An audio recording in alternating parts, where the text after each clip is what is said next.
নিহা চমকালো ঋতুর কথা শুনে। ও কি করে বুঝলো যে আমি জয়কে ভালোবাসি? হ্যাঁ, ঋতুর কথাই ঠিক। নিহা জয়কে অনেক ভালোবাসে, যদিও নিহা জানে যে জয়ের মনে ওর জন্য কোনো ভালোবাসা নেই, আর কখনো হয়তো জন্মাবেও না। তবুও সে এই মানুষটাকে ভালোবাসে, অনেক ভালোবাসে। যত যাই হোক, মানুষটা তোর স্বামী, আর প্রতিটা স্ত্রীর উচিত স্বামীকে ভালোবাসা। নিহাও ভালোবাসে, তবে উচিত অনুচিতের কথা ভেবে নয়। যেদিন প্রথম জয়ের ছবি দেখেছিল বাবার কাছে, সেই দিনই জয়কে ভালো লেগে যায় নিহার। আর সেই ভালো লাগা থেকেই ভালোবাসার জন্ম। কিন্তু কে জানতো এই মানুষটা ওকে নয়, অন্য কাউকে ভালোবাসবে। নিহার মনে পড়ে গেল সেই দিনটার কথা, যেদিন ওদের বাসায় রায়হান সাহেব ওনার ছেলের প্রস্তাব নিয়ে গিয়েছিল। নিহা তখন উঠানে মায়ের সাথে টুকটাক কাজ করতে করতে কথা বলছিল। তখনই বাবা সহ রায়হান আঙ্কেল বাড়িতে ঢুকে। নিহাদের ঘরটা টিনের, তবে টিনের হলো বেশ সুন্দর আর আকর্ষণীয়। রুমও কম নেই, রান্নাঘর সহ পাঁচটা রুম। আর ঘরের চারপাশে ব্যাপক জায়গা ফাঁকা রেখে ঘেরাও করে টিন দেয়া। আর সামনের পেছনে চারপাশে ঘেরাও টিনের দেয়ালটা দিয়ে ঘরের সামনে স্থির হয়েছে। আর ওখানে একটা দরজা দেওয়া হয়েছে, যেটাকে বলা চলে বাড়ির মেইন গেট। মেইন গেট দিয়ে রায়হান আঙ্কেল আর বাবাকে ঢুকতে দেখে সহজ সরল নিহা দৌড়ে বাবার সামনে যায় বাবার বাজারের ব্যাগটা নিবে বলে। তবে রায়হান আঙ্কেলকে সালাম দিতে ভুল করলো না নিহা। হেসে রায়হান সাহেবের দিকে তাকিয়ে বলল, আসসালামু আলাইকুম আঙ্কেল, কেমন আছেন? রায়হান সাহেব মুচকি হেসে নিহার মাথায় হাত বুলিয়ে দিয়ে সালামের জবাব দিলেন। ওয়ালাইকুম আসসালাম, কেমন আছো মা? জি আঙ্কেল, ভালো আছি, আসুন ভিতরে আসুন। বলেই বাবার দিকে ফিরে হাতটা বাড়িয়ে দেয় বাজারের ব্যাগ নিবে বলে। মেয়েকে দেখে রফিক সাহেবও হেসে বাজারের ব্যাগটা মেয়ের হাতে দিয়ে মেয়েকে এক হাতে বুকে জড়িয়ে নিয়ে রায়হান সাহেবের সাথে কথা বলতে বলতে ঘরের দিকে যেতে থাকে। নিহা সবসময় এমন করে, বাবা বাড়িতে ঢুকেছে দেখলেই দৌড়ে বাবার কাছে গিয়ে বাবার হাতে যেটাই থাকুক সেটা নিয়ে নিবে। রফিক সাহেবও মেয়ের কাজে খুশি হয়ে মেয়েকে এক হাতে বুকে জড়িয়ে ঘরের ভিতরে যান। আর আজও তাই হলো। রায়হান সাহেবকে দেখে নিহার মাও দ্রুত মাথার কাপড় টেনে দিয়ে সোজা হয়ে দাঁড়ালো। রায়হান সাহেব সামনে আসতে নিহার মা সালাম দিয়ে বলল, কেমন আছেন ভাইজান? রায়হান সাহেব হেসে বললেন, আর বলো না ভাবি, বিজনেসের জন্য একটু সময় বের করতে পারি না, তাই আসা হয় না। ও আচ্ছা, আসেন ভিতরে আসেন। বলেই নিহার মা ভেতরের দিকে যেতে লাগলো। নিহাদের ঘরের সামনে একটা খোলা বারান্দা আছে, যেটাতে শুধু উপরে টিন দেয়া আর চারপাশে খোলা। রফিক সাহেব এবং রায়হান সাহেব দুজনে এসে বারান্দায় থাকা চেয়ারগুলোতে বসলেন। আর নিহা এবং নিহার মা ঘরে ঢুকে গেল। তো বল রায়হান, তোর কি খবর এখন? ভাবি, ছেলে মেয়ে সবাই কেমন আছে? সবাই আলহামদুলিল্লাহ ভালোই আছে, তোদের কি খবর বল? এই তো আমাদেরটাও কোনো মতে চলে যাচ্ছে। এরপর দুই বন্ধু মিলে আরো বিভিন্ন বিষয় নিয়ে টুকটাক কথা বলতে লাগলো। দুজনের মাঝে গল্পের আসর জমেছে যেন।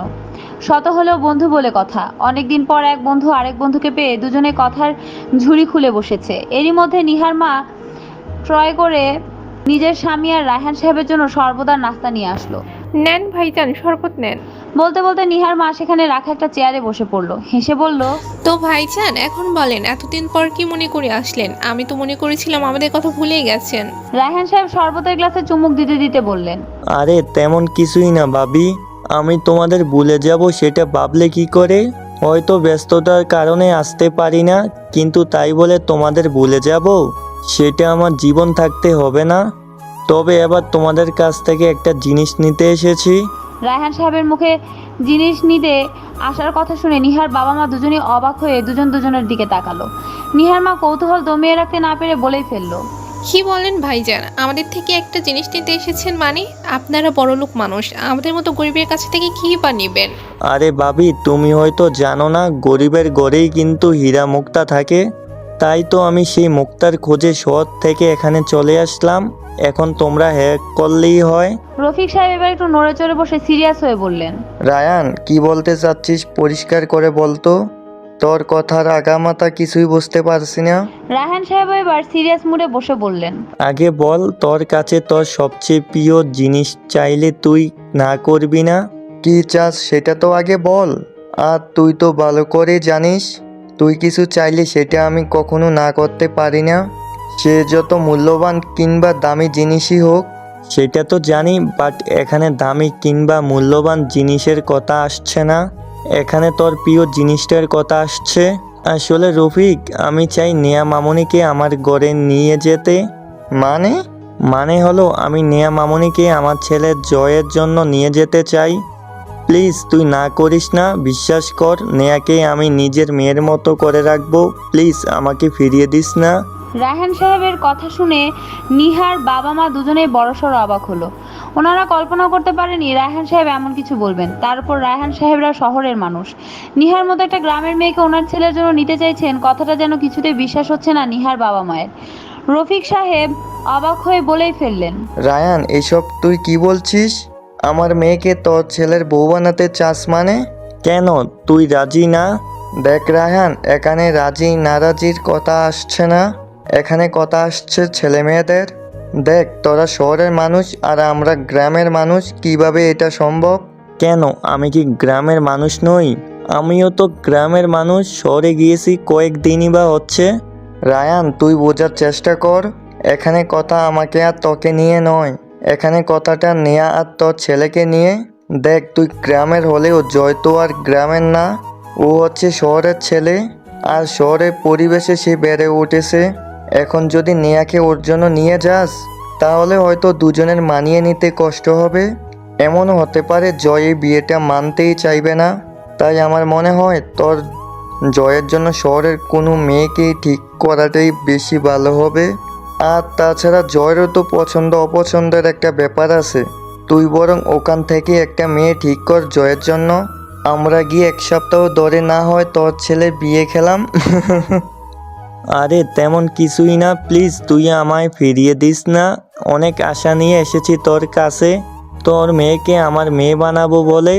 তুই তো আমার জন্য অনেক করলি, এবার আমাকেও তোর জন্য কিছু করার সুযোগ দে।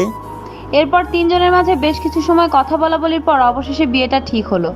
রফিক সাহেবও বন্ধুর কথায় রাজি হয়ে গেলেন। আর রাজি না হওয়ার উপায়ও নেই, কারণ বন্ধু কিছু চেয়েছে আর এটা না করার কোনো সাধ্যই নেই রফিক সাহেবের। আর সবচেয়ে বড় কথা হলো উনি জয়কে চিনেন। জয় যথেষ্ট ভদ্র এবং ভালো ছেলে। রফিক সাহেবের সাথে কয়েকবার দেখা হয়েছে, অনেক সম্মান দিয়ে কথা বলেছে জয় তখন। কিন্তু রফিক সাহেব তখনও জানতেন না জয় ছেলে হিসেবে ভালো হলেও স্বামী হিসেবে হবে অমানুষ। আর রায়হান সাহেবও তখন জানতেন না ওনার ছেলে ওনারই অগোচরে মদ, ক্লাব, পার্টি আর গার্লফ্রেন্ড নিয়ে মেতে থাকে সবসময়। উনি ভাবতেন জয় শুধু বন্ধুদের সাথে আড্ডা দিয়ে সময় ব্যয় করে, কিন্তু ওনার ছেলে যে এতটা আলট্রা মডার্ন সেটা ওনার জানা ছিল না। রায়হান সাহেব চেয়েছেন জয়কে বিয়ে করিয়ে দিলে জয় আর বন্ধুদের সাথে মিলে সময় অপচয় করবে না। বউ এনে দিলে তখন সংসারমুখী হয়ে বাবার বিজনেসে হাত দিবে। আর সেই বউটা যদি নিহা হয় তাহলে ব্যাপারটা সোনায় সুহাগা, কারণ নিহা যথেষ্ট সুন্দর, ভদ্র, মার্জিত এবং পর্দাশীল। জয়ের জন্য ওকে নিয়ে গেলে মন্দ হবে না। সেদিন রায়হান সাহেব আর রফিক সাহেব মিলে নিজেদের ছেলে মেয়ের বিয়েটা পাকাপোক্ত করে ফেললেন। মেয়ের যেহেতু ইন্টার পরীক্ষা দেওয়া শেষ, তাই রফিক সাহেবও আর না করলেন না, কারণ গ্রামের মেয়েদেরকে এসএসসির উপরেই পড়ানো হয় না। আর সেখানে রফিক সাহেব তো মেয়েকে ইন্টার অবধি পড়িয়েছেন, সেটাই বা কম কিসের। তাই রায়হান সাহেবের সাথে মিলে 15 দিনের মাথায় বিয়ের তারিখ ঠিক করেন, অর্থাৎ 15 দিন পরে বিয়ে। তবে সব ঠিকঠাক হওয়ার পরেও রফিক সাহেব আরও একবার বন্ধুর কাছে জিজ্ঞেস করতে ভুল করলেন না যে পরিবারের সবাই বিয়েতে রাজি হবে কিনা, বিশেষ করে জয় এই বিয়েতে রাজি আছে কিনা। রায়হান সাহেব বন্ধুকে আশ্বস্ত করে বলেছিলেন যে ওনার ফ্যামিলির সবাই রাজি হবে, আর সবচেয়ে বড় কথা হলো উনি বললে সেখানে কেউ না করতে পারবে না। রফিক সাহেবও তখন নিশ্চিন্ত হয়েছিলেন। আর রায়হান সাহেব যেহেতু শহরের পরিবেশে অভ্যস্ত হয়ে গেছে, তাই নিহার কথা ভেবে আসার সময় জয়ের একটা ছবি নিয়ে আসলেন সাথে। ছবিটা রফিক সাহেবকে দিয়ে কানে কানে বলেছিলেন যেন নিহা না দেখে, এমনভাবে ওর বিছানায় এটা রেখে দেওয়া হয়, কারণ বাবা মা ছবি দেখাতে চাইলে হয়তো লজ্জায় নিতে চাইবে না। তাই রায়হান সাহেবের এই আইডিয়া। রফিক সাহেবও হেসে বন্ধুর সাথে সহমত জানালেন। সেদিন রায়হান আঙ্কেল চলে আসলেন শহরে, আর বাবা রায়হান আঙ্কেলের কথা মতো ছবিটা নিহার অগোচরে নিহার বইয়ের টেবিলের উপর রেখে আসে। কিন্তু ওনারা তিনজনের কেউ জানতোই না নিহা ওনাদের সব কথা শুনেছে। আসলে ওনারা তিনজনই যখন কথা বলছিলেন তখন নিহা দরজার আড়াল থেকে সব শোনে। সেদিন রাতে নিহা যখন জয়ের ছবিটা দেখে তখনই নিহার মনে জয়ের জন্য একটা ভালো লাগা তৈরি হয়। জয় দেখতে মাশাআল্লাহ অনেক হ্যান্ডসাম আর সুন্দর, ফর্সা গালে খোঁচা খোঁচা দাড়িগুলো যেন সৌন্দর্য আরও বাড়িয়ে দিয়েছে। দেখতে কোনো রাজপুত্রর চেয়ে কম লাগছে না। এই সুদর্শন ছেলেটা ওর স্বামী হবে সেটা ভাবতেই যেন নিহার খুশি প্লাস লজ্জা লাগছে। আর ওদের বিয়েটা যেহেতু সেদিনের আরও 15 দিন পর হয়েছে, তাই নিহা জয়কে নিয়ে ভাবতে ভাবতে জয়ের প্রতি ভালো লাগাটা যে কখন ভালোবাসায় পরিণত হয়েছে সেটা বুঝতেই পারলো না। নিহা শুধু এতটুকু জানতো জয়ের সাথে ওর বিয়ে হলে ও নাখোশ হবে না। হ্যাঁ, এটা ঠিক যে বাবা মাকে ছেড়ে শহরে থাকতে কষ্ট হবে, কিন্তু এমন একটা মানুষকে স্বামী হিসেবে পেলে হয়তো বাবা মাকে ছেড়ে থাকাটা অসম্ভব হবে না। আর এমনিতেও একদিন না একদিন তো যেতেই হবে শ্বশুরবাড়ি, আজ না হয় কাল। প্রতিটা মেয়েকে যেহেতু শ্বশুরবাড়ি যেতে হয়, তাই ও আর বাবা মায়ের কাছে যেতে পারবে না, চাইলেও পারবে না। তাই নিহা নিজেকে অনেক কষ্টে বুঝিয়ে শক্ত করেছিল। তবে মুখে এসব বলে নিজেকে সান্ত্বনা দিলেও নিহার মনটা যেন সবসময় ছোট হয়ে থাকতো। কারণ সে কখনো বাবা মাকে ছেড়ে একটা রাতের জন্য কোথাও যায়নি। সে কিভাবে শহরে গিয়ে বাবা মাকে ছেড়ে থাকতে পারবে তো ওখানে? মানিয়ে নিতে পারবে তো শহরের পরিবেশে? আচ্ছা, জয় কি ওকে তেমন করে ভালোবাসবে যেমন ও ভালোবেসে ফেলেছে? জয়ের মা আর বোন কেমন হবে? জয়ের মা ওকে মেয়ের মতো করে দেখবে তো? আর জয়ের বোন, সে কি ওকে বোনের মতো করে দেখবে? এসব কথাই নিহা সবসময় মনে মনে ভাবতো। ভাবতে না চাইলেও যেন ভাবনায় চলে আসতো। যদিও স্বামী নামক মানুষটিকে ভালোবেসে নিহা সব ভুলে থাকবে ঠিক করেছিল, কিন্তু বাবা মায়ের চেহারাটা চোখের সামনে আসলে যেন মুহূর্তেই বিয়েটি এসবের প্রতি অনীহা চলে আসে নিহার। বাবা মাকে দৌড়ে গিয়ে জড়িয়ে ধরে বলতে ইচ্ছে করে, প্লিজ বাবা, প্লিজ মা, তোমরা আমাকে বিয়ে দিও না। আমি তোমাদের ছেড়ে কোথাও যাব না। তোমাদের ছেড়ে আমি থাকতে পারবো না। তোমরাই যে আমার বাবা মা ভাই বোন সব। প্লিজ আমাকে বিয়ে দিয়ে তোমাদের থেকে পর করে দিও না। হঠাৎ কাঁধে কারো হাতের স্পর্শ পেয়ে নিহার ধ্যান ভাঙে। ঋতু কাঁধে হাত রেখেছে। নিহা চাপা স্বরে প্রশ্ন করলো, কিছু বলবে? কি ভাবতেছো কও তো? কখন থেকে দেখতাছি চুপ হইয়া কি যেন ভাবতেছো। কিছু না, তোমার এমনি মনে হচ্ছে। ও হঠাৎ করে পুরনো কিছু স্মৃতি চোখের সামনে ভেসে উঠেছে নিহার। কে জানতো বাবা মায়ের একমাত্র আদরের মেয়েটি এমন চাকরানি হয়ে যাবে। বাবা মা মেয়েকে শখ করে বড় লোকের ঘরে বিয়ে দিয়েছিল মেয়ে তাদের সুখে থাকবে বলে, কিন্তু কে জানতো নিয়তি এমন খেলা খেলবে। নিহার বাবা মা হয়তো জানেই না ওনাদের মেয়ে কেমন আছে। হয়তো ওনারা ভাবছেন মেয়ে ওনাদের বেশ সুখে আছে, কিন্তু আফসোস, নিহার ঋতু কথা বলতে বলতে কখন যে আসরের সময় হয়ে গেছে বুঝতেই পারলো না। আসলে বেশি সময় ধরে গল্প করছে তা কিন্তু নয়। মূলত এখানকার দিনগুলো এমন হালকা গরম আর হালকা শীতের মাঝামাঝি সময়। বলতে গেলে পুরোপুরি শীত আসার আগ মুহূর্ত। তবে শীত পুরোপুরি না আসলেও দিনগুলো যেন প্রয়োজনের চেয়েও ছোট হয়ে গেছে। এখনকার দিনগুলো এমন যে রাতে হালকা শীত পড়ে আর দিনে গরম লাগে। হয়তো কিছুদিনের মধ্যে শীত পুরোপুরি এসে যাবে। নিহা ঋতুর রুম থেকে নিজের রুমে চলে আসলো। আসরের আজান হয়ে গিয়েছে, এখন নামাজ পড়ে নেওয়া উচিত, নয়তো কখন দেখা যাবে চোখের পলকে মাগরিবের আজান দিয়ে দিচ্ছে।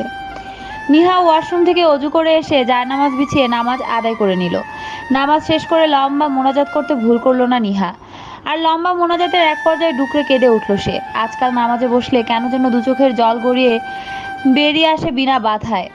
নামাজের মধ্যে চোখের জলগুলো আটকে রাখলেও মোনাজাতে কেন যেন আটকে রাখতে পারে না সে। মোনাজাত শেষ করে উঠে দাঁড়ায় নিহা।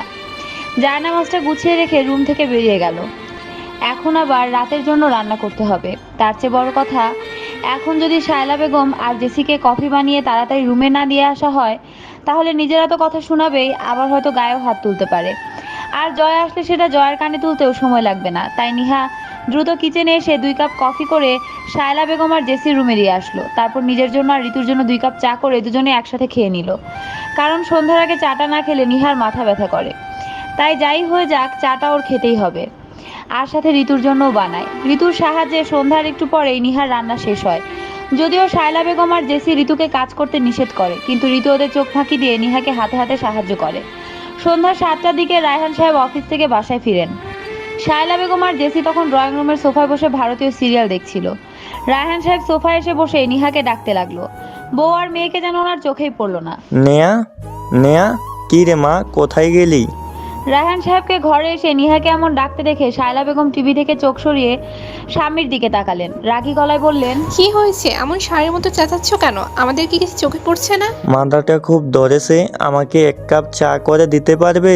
তোমার কি মাথা ঠিক আছে? আমাকে চা করতে বলছো কোন যুক্তিতে? তুমি জানো না আমি কিচেনে যাই না? আমি ভালো করে জানি সেটা। তোমরা মা মেয়ে তো আবার নবাবের বেটি। তোমরা কিচেনে যাবে কেন? কিচেনে যাওয়ার জন্য তো আমি কাজের মেয়ে রেখেছি। কিচেনে গেলে তো তোমাদের গায়ে ফোসকা পড়বে। যত সব কিছু বললে যখন করতে পারবে না, তাহলে একবারই অধিকার দেখাতে এসো না। যা করছো তা করো। ওই যে দেখো, আরেক নবাবজাদি হাঁ করে টিভির দিকে তাকিয়ে আছে। কখন না জানি মুখ দিয়ে মশা ঢুকে যায়। মেয়েটাকে তো ভালো কিছু শিখালে না, উল্টো নিজের সাথে সাথে আরো গোল্লায় নিয়ে যাচ্ছ। এবার অন্তত মেয়েকে কিছু শিখাও, নয়তো দেখবে শ্বশুরবাড়ি গিয়েও আবার ফেরত আসতে হবে।